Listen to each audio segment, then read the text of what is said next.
who cares, I guess.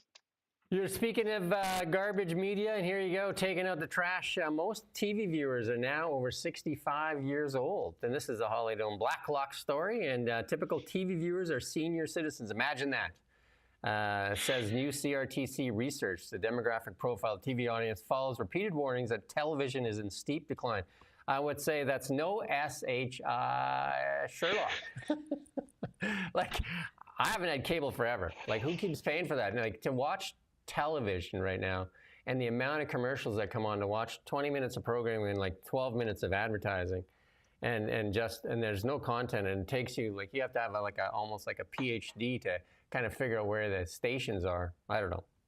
The typical subscriber to cable, satellite, or internet TV is most likely 65 and over, and probably because they don't know how to cancel it. In fact, the likelihood of subscribing to a TV service increases with age from 32% to 18 to 30, to 85% for 65 years and older. Total revenue in the Canadian broadcasting sector has been in a downward trajectory, wrote these consultants. The steepest decline has been in private conventional television segment, which has relied almost exclusively on advertising sales to generate its revenue. Bell Media, operator of CTV Network, in a 2022 submission to the Senate Transport and Communications Committee, said its local stations had not turned a profit in years. In fact, local private television has been unprofitable every year since 2013, yet the government continues to fund it and selectively fund some. Chorus Entertainment, operator of the Global Network, announced in 2022 was on the brink. Just go look at their stock chart. You want to see what brink looks like. The forecast came despite, get this, $103 million in pandemic relief payments to TV networks. And they're still getting money, though. And they say their ability to provide local fact-based news in large parts of the country, in small markets and places like Kelowna, for that matter, is at risk. And we're going to talk about the Online News Act here, and then we're going to segue right into it. The Online News Act continues to suppress free and independent media in Canada. Like, listen to these guys. They all want more money from the government, more money from the government, more money from the government. The audience continues to shrink. People don't even want what they say. There's lack of trust in media.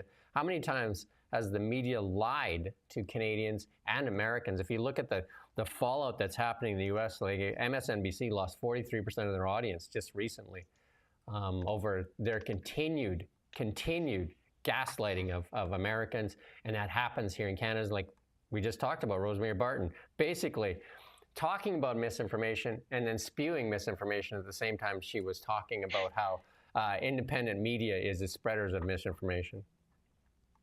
But like, this is the thing. People have been asking that question for a while now, particularly since Trump came on the scene and the media in the US lost all pretensions.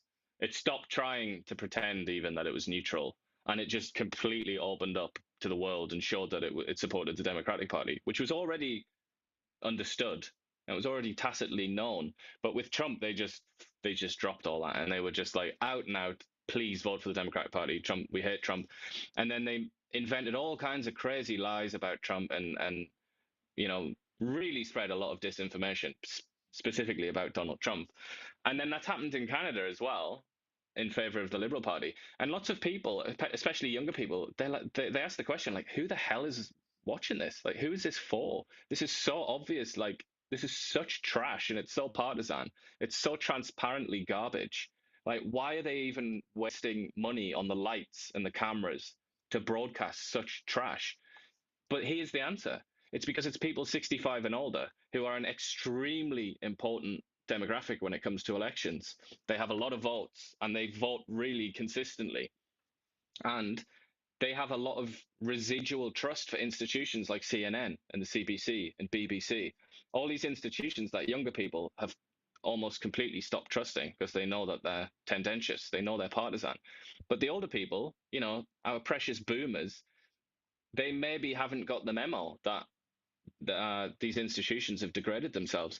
So they're kind of like saying, oh, gee, like, Donald Trump really is a Nazi. Like, I'm definitely going to have to vote for Biden this time.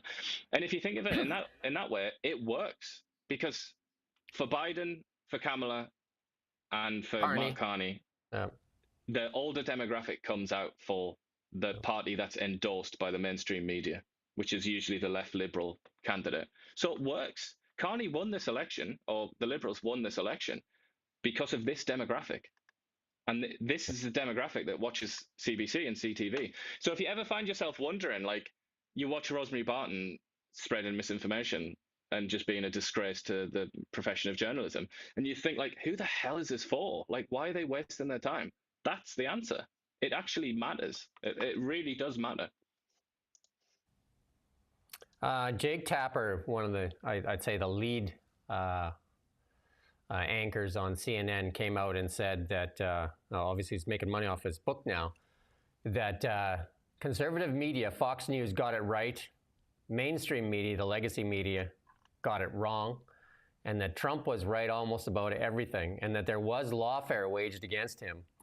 And with Letitia James and Bragg.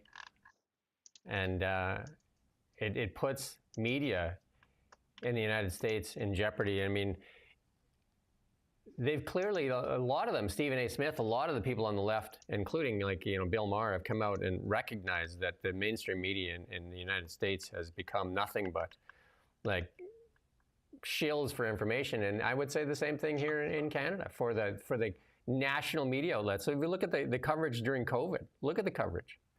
Look at the coverage during this election.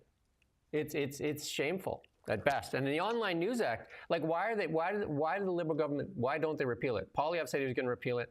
Even Stephen Fear, the new Liberal MP here for Kelowna, said that it needs to be repealed.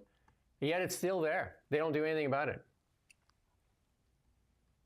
Yeah, well, maybe they would say it's not a priority or something like that, that kind of would be understandable. But then there are lots of other things being done that don't seem necessarily like priorities. So well, they know it's only so far that excuse will take you. They know the consequences of what they're doing. They're choking off media in Canada, and they're spending. You've done the story. They spent over $7 million with Facebook, and I'm sure they're spending more with Meta now. When they said that the Meta was the evil giant, or they implied that that they were going to stand against Meta and boycott it until the bitter end, and they're not boycotting it. They're spending money with it. Indeed. But I mean, people are so partisan now that I feel like they're just not listening. It's like they have the ability to close their ears, don't they? So when they're presented with that example of hypocrisy on the part of the Liberals on this occasion, if they're generally Liberal supporters, they don't listen. It doesn't enter their heads. It's just like, next subject. Like, have you seen what Poilievre said today? Something,